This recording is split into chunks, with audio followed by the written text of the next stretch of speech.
के 9:30 बज रहे थे। बारातियों से भरी वो बस उस घने जंगल वाले रास्ते से वापस लौट रही थी। पूरे 25 किलोमीटर लंबा था वो जंगल। रात के समय कई जंगली जानवर भी दिखते थे वहां। हालांकि कुछ लोगों ने सुबह के समय भी कुछ जानवरों को वहां देखा था। वैसे कई लोग ये भी कहते थे कि उस जंगल में एक छलावा रहता था, और जैसा कि छलावा का काम होता है, वो लोगों को उस जंगल में भटकाता है। छलावा लोगों को क्यों भटकाता था, इसका कोई ठोस कारण तो किसी को नहीं पता था। लेकिन बुजुर्ग लोग कहा करते थे कि छलावे को साथी की जरूरत होती है।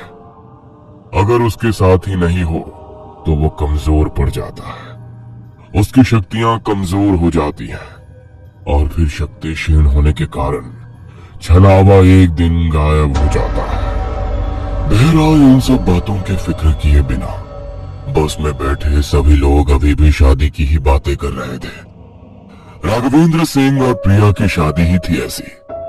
राघवेंद्र के सबसे अच्छे दोस्त दिलीप और सुमेर तो लगावे लो जब लिपस्टिक हिलेला आरा डिस्ट्रिक्ट गाने पर इतना नाचे कि उनके पैर में अभी भी दर्द है।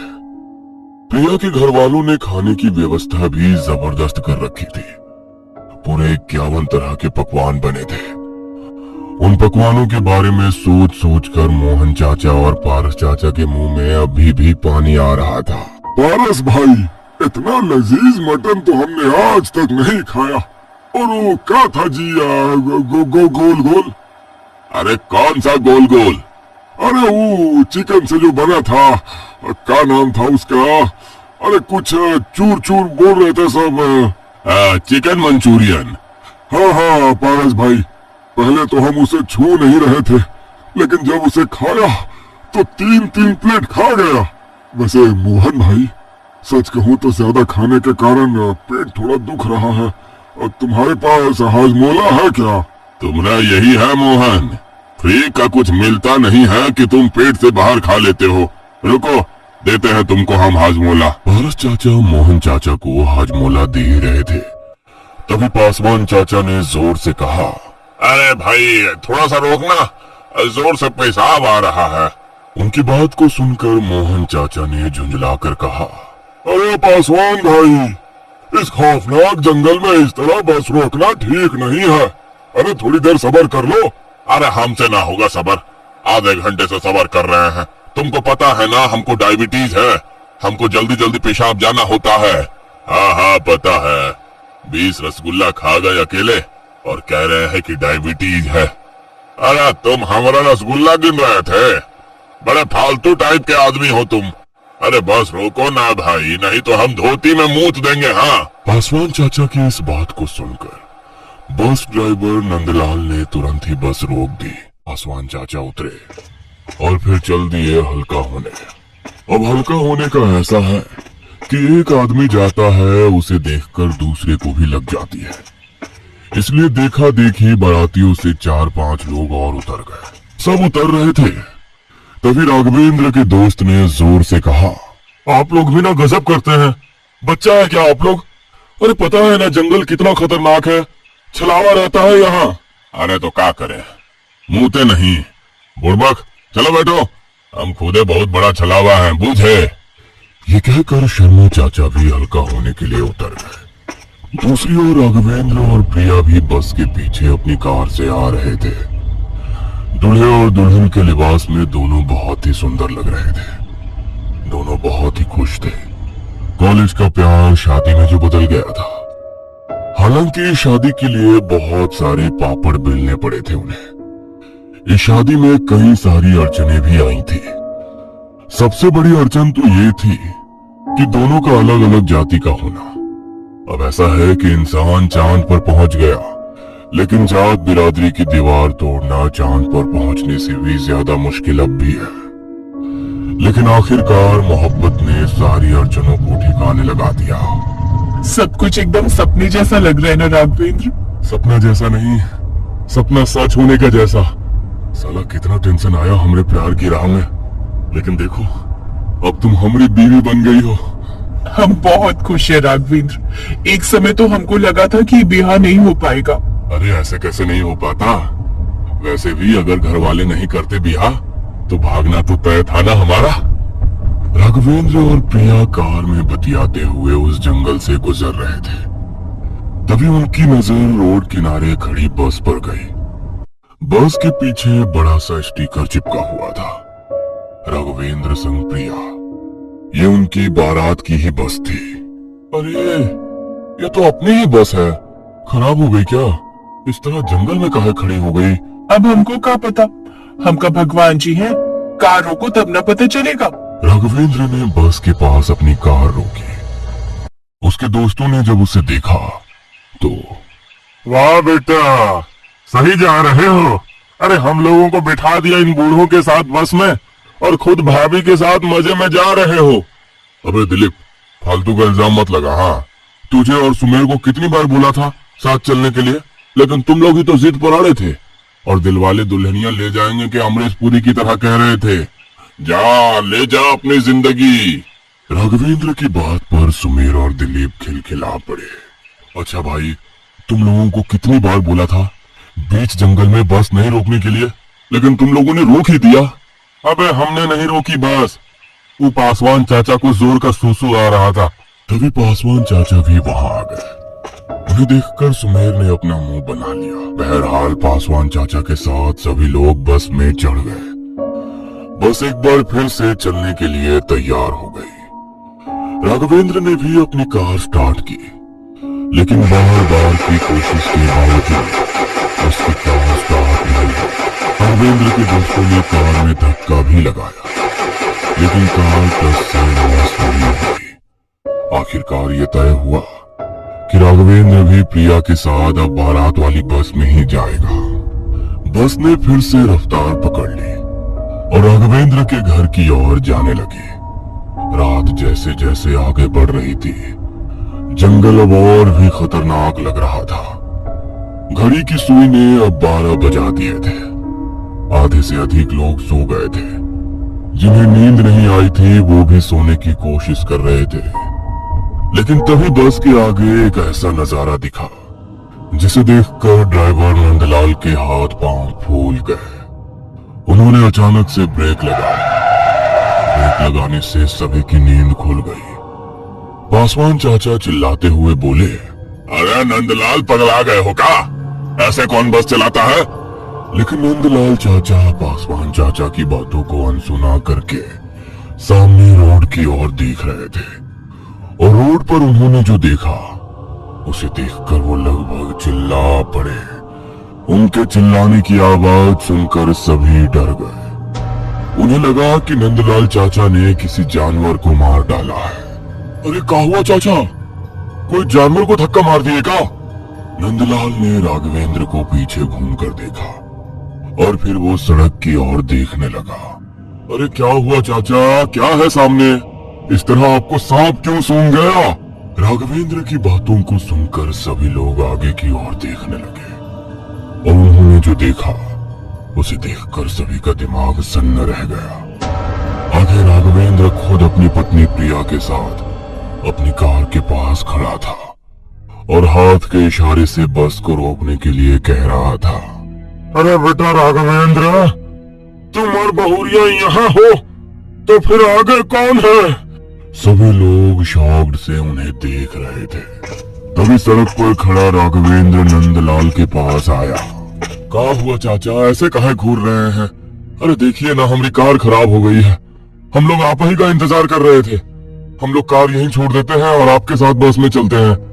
ये कहकर वे लोग बस के दरवाजे की ओर बढ़े, लेकिन उसी बीच बस में बैठे राघवेंद्र ने कहा, चाचा बस चलाओ, जल्दी चलाओ, हो ना हो ये छलावा है। देखो चाचा, इसकी बात मत सुनो, ये हमें भटका देगा। और पता है ना भटकाने के बाद क्या होगा? बस में जितने लोग बैठे थे सभी के दिमाग ने काम करना बंद कर दिया था। उन्हें समझ नहीं आ रहा था कि आखिर ये क्या हो रहा है। लेकिन अभी एक और झटका तो लगना बाकी था, क्योंकि नंदलाल चाचा बार बार बस को स्टार्ट करने की कोशिश कर रहे थे, लेकिन बस स्टार्ट ही नहीं हो रही थी। इसी बीच बाहर खड़ा राघवेंद्र बार बार नंदलाल चाचा से कि वो छलावा नहीं है, बल्कि बस में जो बैठा है वो छलावा है। लेकिन तभी अचानक बस स्टार्ट हो गई। बस तेज गति से जंगल में भागने लगी, जैसे उसने खुद तय कर लिया हो कि अब चलना है। सभी ने चैन की सांस ली। नंदलाल चाचा ने स्टीयरिंग कसकर पकड़ रखी थी, लेकिन उस पर उनका कंट्रोल बिल्कुल भी नहीं था। वो ये बात सभी को बोलना चाह रहे थे, लेकिन लाख चाहने की बात भी उनके मुंह से आवाज नहीं निकल रही थी। ऐसा लग रहा था कि उनकी जबान किसी ने काट दी हो। वे सब के सब तो राहत की सांस ले रहे थे, लेकिन ये राहत ज्यादा देर की नहीं थी। कुछ सेकंड बाद मोहन चाचा ने धीरे से कहा, अरे अभी अभी तो हम यहीं से गुजरे थे। सभी ने बाहर देखा। वही टूटा हुआ पेड़, वही पत्थर, वही मोड़। उनकी बस फिर उसी जगह थी। नंदलाल के माथे से पसीना टपकने लगा। उन्होंने उनकी बात सुनी और बिना कुछ कहे बस आगे बढ़ा दी। बस कई घंटे ऐसे ही चलती रही, लेकिन वो आगे बढ़ी ही नहीं। वो तो बस उसी जगह घूमती रही। बस में बैठे सारे लोग दहशत में आ गए थे। सब लोग असहाय की तरह बैठे हुए थे। बस आगे बढ़ रही थी, लेकिन अब कोई ये नहीं देख रहा था कि बाहर क्या है, क्योंकि कुछ देर से ये साफ हो चुका था कि बाहर देखने से कुछ समझ नहीं आने वाला। जंगल न बदल रहा था, न कम हो रहा था, और न ही किसी दिशा का आभास दे रहा था। सबसे पहले दिलीप ने महसूस किया कि बस में आवाजें कम हो गई हैं। लोग थे, लेकिन बोल नहीं रहे थे, और जो बोल रहे थे उनकी आवाज कुछ सेकंड देर से पहुंच रही थी, जैसे शब्द मुंह से निकलने के बाद रास्ता ढूंढ रहे हो। दिलीप ने राघवेंद्र को देखा। वो अपनी सीट पर सीधा बैठा था, बिल्कुल वैसे ही जैसे पहले बैठा था। फर्क बस इतना सा था कि अब वो सामने नहीं देख रहा था, बल्कि शीशे में अपनी ही परछाई को देख रहा था, और वो परछाई उसके हिलने से जरा भी नहीं हिल रही थी। दिलीप को ये बात अजीब लगी, बहुत अजीब। उसने सुमेर से कहा, यार जरा राघवेंद्र को देख। लेकिन सुमेर ने जवाब नहीं दिया, क्योंकि वो अभी यह समझने की कोशिश कर रहा था कि प्रिया ने पिछले आधे घंटे से पलक क्यों नहीं झपकाई है। बस अचानक धीमी हुई। नंदलाल चाचा ने कुछ नहीं कहा, बस स्टीयरिंग सीधा रखा। सामने एक और बस खड़ी थी, ना आमने सामने ना क्रॉस में, बस बिल्कुल उसी लाइन में। उस बस के पीछे भी वही स्टिकर था, राघवेंद्र संग प्रिया। दूसरी बस की खिड़की के किनारे भी वही लोग बैठे थे, बिल्कुल वैसे ही जैसे उस बस में बैठे थे, लेकिन उनके कपड़े पुराने थे, चेहरे थके हुए थे, और आंखों में एक अजीब सी स्वीकृति थी, जैसे वे बहुत पहले मान चुके हो कि कुछ बदलेगा नहीं। मोहन चाचा की आवाज कांप रही थी, ये लोग हम लोग हैं का? कोई कुछ नहीं बोला। बस में सन्नाटा पसर गया। दूसरी बस बिल्कुल पास आ चुकी थी। खिड़की के पास बैठे लोग एक एक करके सिर उठा रहे थे। वही चेहरे, वही कपड़े, वही लोग। बस फर्क इतना था कि उनकी आंखों में अब कोई सवाल नहीं था। नंदलाल चाचा ने स्टीयरिंग पकड़ रखा था, लेकिन उन्हें अब यह भी याद नहीं था कि वे कब से बस चला रहे हैं। घड़ी देखी तो सुइयां हिल नहीं रही थी। दिलीप ने धीरे से कहा, भाई अगर वो लोग हम हैं तो हम कौन हैं? इस बस में बैठे राघवेंद्र ने पहली बार आईना छोड़कर सामने देखा। बहुत सामान्य सा चेहरा, बहुत सामान्य आवाज। इतना सोचने से रास्ता नहीं मिलता, उसने कहा। प्रिया ने उसकी बात पूरी कर दी। रास्ता तब मिलता है जब आदमी साथ चलने को तैयार हो जाए। अब सबकी नजर उन्हीं दोनों पर टिक गई। सुमेर ने देखा, राघवेंद्र की आंखों के नीचे थकान नहीं थी। प्रिया के चेहरे पर पसीना नहीं था, जबकि बाकी सब पूरी तरह घबराए हुए थे। मोहन चाचा ने डरते हुए पूछा, बेटा, तुम दोनों को डर नहीं लग रहा का? राघवेंद्र हल्का सा मुस्कुराया। डर उन्हें लगता है जो निकलना चाहते हैं। बस में बैठे लोगों का दिल बैठ गया। दूसरी बस अब धीरे धीरे पीछे जा रही थी, या शायद इस बस की ओर आ रही थी, किसी को समझ नहीं आया। तभी बाहर खड़े असली राघवेंद्र ने जोर से आवाज लगाई, चाचा, बस मत ले जाओ ये दोनों। उसकी बात पूरी होने से पहले बस में बैठी प्रिया ने खिड़की से बाहर देखा और बहुत साधारण लहजे में बोली कि अब देर हो गई है। यही वो पल था जब सब समझ गए। छलावा कोई साया नहीं था, कोई राक्षस नहीं था। छलावा यही दो थे, बस में बैठे राघवेंद्र और प्रिया, जो रास्ते में मिले थे, जो साथ चलने लगे थे और जिन्हें कभी उतरना नहीं था। नंदलाल चाचा की आंखों से आंसू निकल आए। तो हम? राघवेंद्र ने सीधा जवाब दिया, अब साथी हो। बस ने रफ्तार पकड़ ली। दूसरी बस, कार, असली लोग सब पीछे छूटते गए। कुछ देर बाद फिर वही मोड़ आया, वही टूटा हुआ पेड़, वही पत्थर। कहते हैं आज भी उस जंगल में रात के समय एक बस घूमती है, कभी किसी के सामने रुक जाती है, कभी किसी को अपने जैसा दिखा देती है।